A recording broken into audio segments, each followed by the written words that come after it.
ለምንድነው ለግንቦት ልደታ ሰው ሁሉ የሚሳለው? በስንት ዓመተ ምህረት ነው የተወለደችው እመቤታችን? የትኛውም ስርዓታችን መሰረት አልባ ስርዓት የለንም። በልደታ ቀን ለምንድነው ንፍሮ የምንበላው? ይሄንን ልጆቻችሁ ሊያውቁት ይገባል፣ ለልጆቻችሁ ልትነግሯቸው ይገባል ማለት ነው። እመቤታችን ከበዓላቶቿ ሁሉ አብልጣ የምትወደው በዓሏ የትኛው በዓል ነው? ዝግጅቱን፣ መብሉን፣ መጠጡን ለምንድነው ውጪ ላይ የምናደርገው? ልደታ ማርያም አይባልም።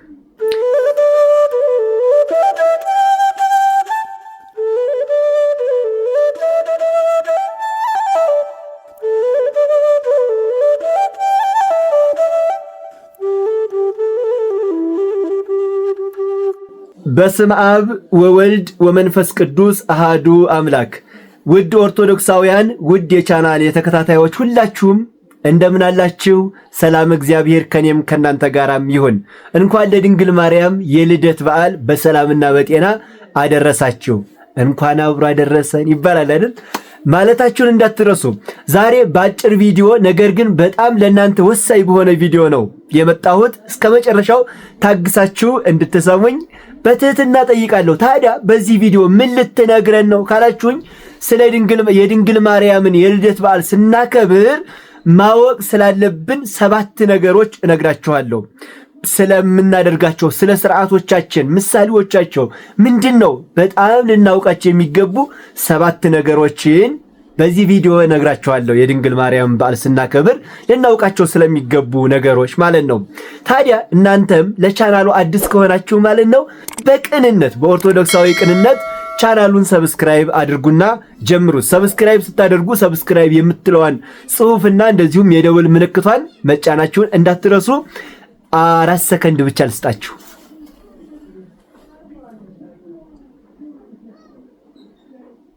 በጣም ጥሩ አደረጋችሁ፣ እተማመንባችኋለሁ። ያው ላይክም በዚያው አድርጉት።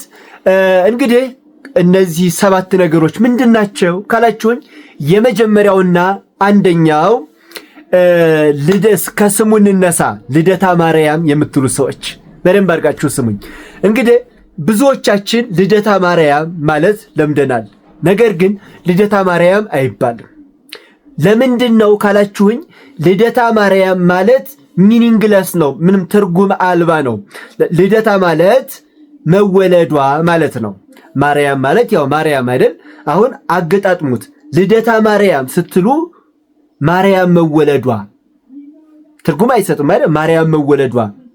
እንደዚያ ሳይሆን የሚባለው ምንድነው ካላችሁኝ፣ ልደታ ለማርያም፣ ልደታ ለማርያም።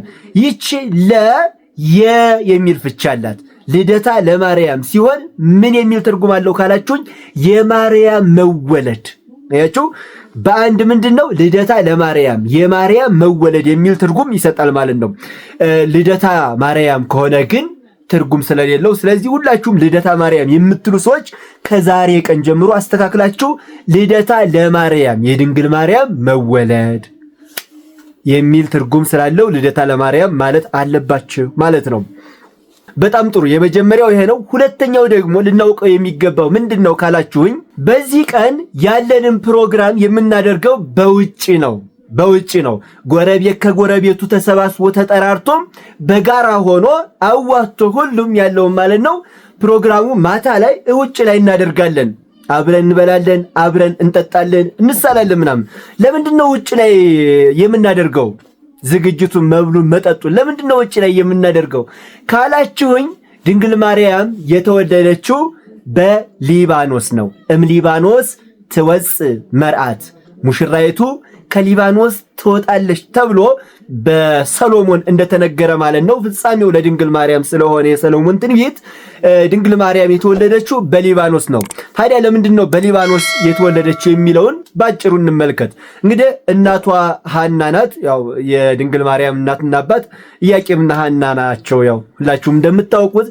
ታዲያ ሐናና ኢያቄም ለብዙ ዘመናት ልጅን በማጣት የኖሩ ሲሆን እንግዲህ እግዚአብሔር ልመናቸውን ሰምቶ ጸሎታቸውን ሰምቶ ድንግል ማርያምን እንድትጸንስ ሐና አድርጓል። ታዲያ ድንግል ማርያም ተጸንሳ ሳለ ማለት ነው ብዙ ተአምራት በሐና ማህፀን እያለች ድንግል ማርያም ብዙ ተአምራት ይደረጉ ነበር። ከዚያ መካከል ሐና ሳምናስ የሚባል ዘመድ ነበራት እና ያ ሳምናስ የሚባለው ሰው ሞቶ ማለት ነው ልክ ልታለቅስ ያው ሄዳ የሸንኮራ የአልጋውን ሸንኮራ ምንድነው የሚባለው የአልጋው የግርጌው የሚቆምበት አለ አይደል እሱን ይዛ ስታለቅስ ሳምናስ የሚባለው የሞተ ሰው ተነስቷል። እንደዚሁም ሌሎችም ይሄን ተአምራት ያዩ ሰዎች እየመጡ የታመሙ ይፈወሱ ነበረ። የሐናን ምንድነው ሆዷን የጽንሱን እየዳበሱ ማለት ነው።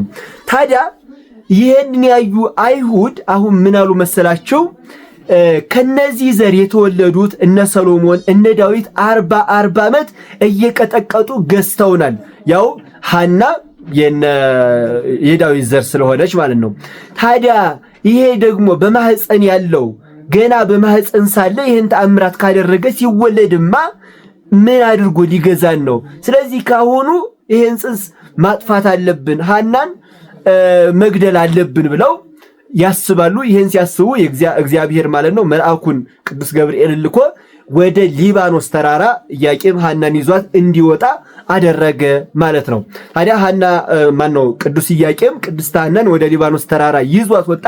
እንግዲህ በሊባኖስ ተራራ ድንግል ማርያም በዚያ ተወለደች ማለት ነው።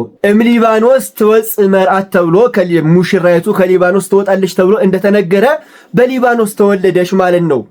እናም ታዲያ በዚያ ትውፊትና ምሳሌ መሰረት ዛሬም እዚያ ውጭ ላይ ተራራ ላይ ስለተወለደች ድንግል ማርያም የሷን በዓልም የሷን መታሰቢያ ስናደርግ ተሰባስበን ውጭ ፕሮግራማችንን እናደርጋለን ማለት ነው። የዚያ ምሳሌ ነው ውጭ ፕሮግራማችንን የምናደርገው። ሁለተኛው ይሄ ነው። ሶስተኛው ደግሞ ምንድነው ካላችሁኝ እንግዲህ በልደታ ቀን ንፍሮ በብዛት ይቀቀላል። በብዛት ንፍሮ እንበላለን። ለምንድነው ንፍሮ የምንበላው?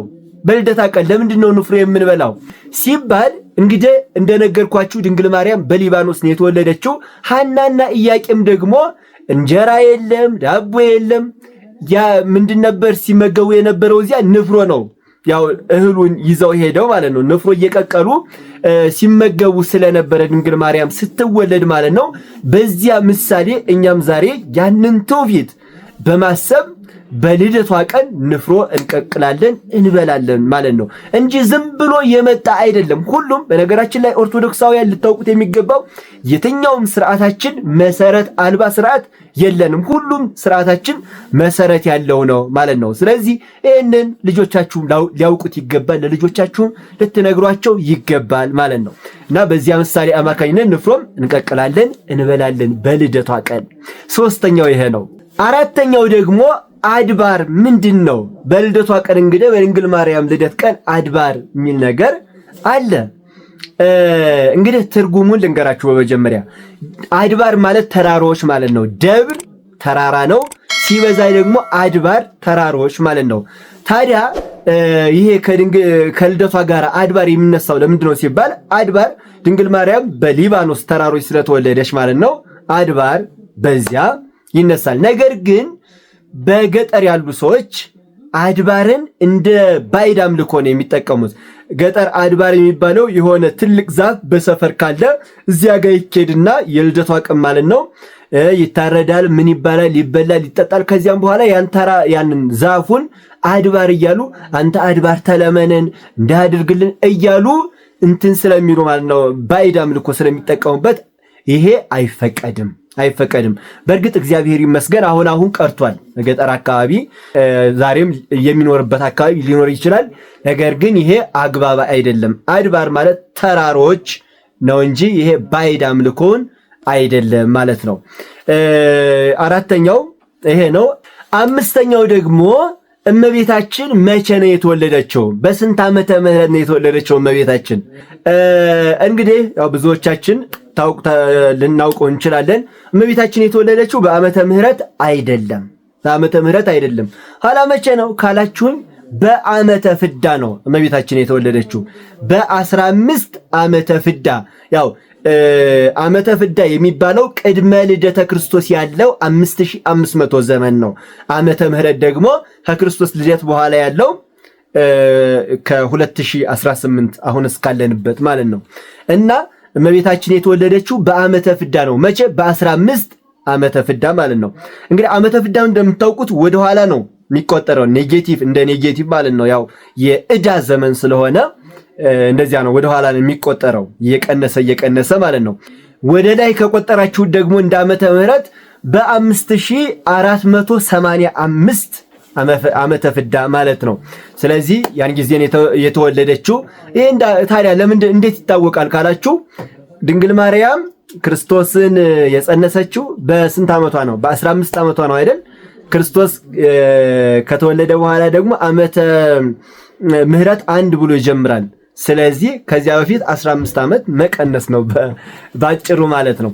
የተወለደችበት ዘመን እንግዲህ ይሄንን ይመስላል። 5ኛው ይሄ ነው።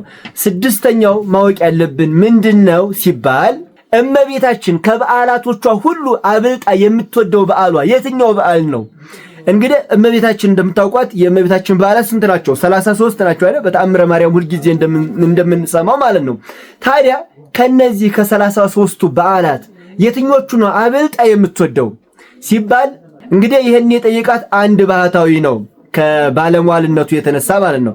ባለሟል ማለት ከቀረቤታው ለድንግል ማርያም ካለው ቀረቤታ የተነሳ ይሄን ጥያቄ ጠይቋታል። የትኞቹ በዓላትን ነው የምትወጃቸው ሲላት እንግዲህ 4ቱን በዓላት እንደምትወዳቸው ነግረዋለች። እነሱም አስተርእዮ፣ ልደታ፣ ኪዳነ ምህረትና ፍልሰታ። እነዚህን በዓላቶቿን እጅግ አድርጋ ትወዳቸዋለች። ነገር ግን ከ4ቱስ የትኛውን ነው የምትወጂው ብሎ አሁንም ጠይቋታል፣ ያ ባህታዊ ማለት ነው። ይሄንን በጠየቃት ጊዜ ምንድን ያለችው?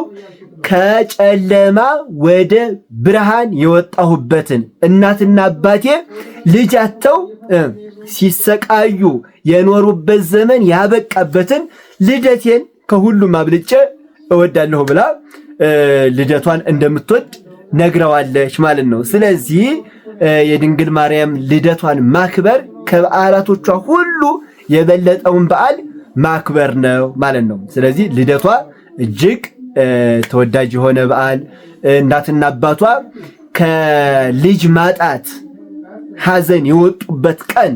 በነገራችን ላይ ልጅ ማጣት እንደዚህ እንደ አዲስ ኪዳኑ አይደለም። በኦሪቱ በጣም ልጅ ማጣት በጣም ሐዘን ነው። ለምን መሰላችሁ? ልጅ ከሌላችሁ መካን ከሆናችሁ መስዋዕት እንኳን ለእግዚአብሔር ወደ ቤተ መቅደስ ሄዳችሁ ማቅረብ አትችሉም። ምክንያቱም እነዚህ ልጅ የነሳቸው እግዚአብሔር ረግሟቸው ነው የምትባሉት እና መስዋዕታቸውን ራሱ አይቀበሏችሁም ቤተ መቅደስ ይዛችሁ ሄዱ ማለት ነው። እና ከዚያ ሁሉ ሰቆቃ የወጡበት ቀን ስለሆነ በቤታችንም ልደቷን አብልጣ የልደቷን በዓል ትወዳለች ማለት ነው። 6ኛው ይሄ ነው። 7ኛውና መጨረሻው ምንድነው ካላችሁ ደግሞ ለምንድነው ለግንቦት ልደታ ሰው ሁሉ የሚሳለው? የትኛውም ሰው ለግንቦት ልደታ ይሳላል አይደል? እና ለምንድነው ብላችሁ ጠይቃችሁ ታውቃላችሁ? እና የሚሳለበት ምክንያት ምንድነው? ድንግል ማርያም የስዕለት ልጅ ናት። ድንግል ማርያም የስዕለት ልጅ ናት፣ በስዕለት የተገኘች ናት።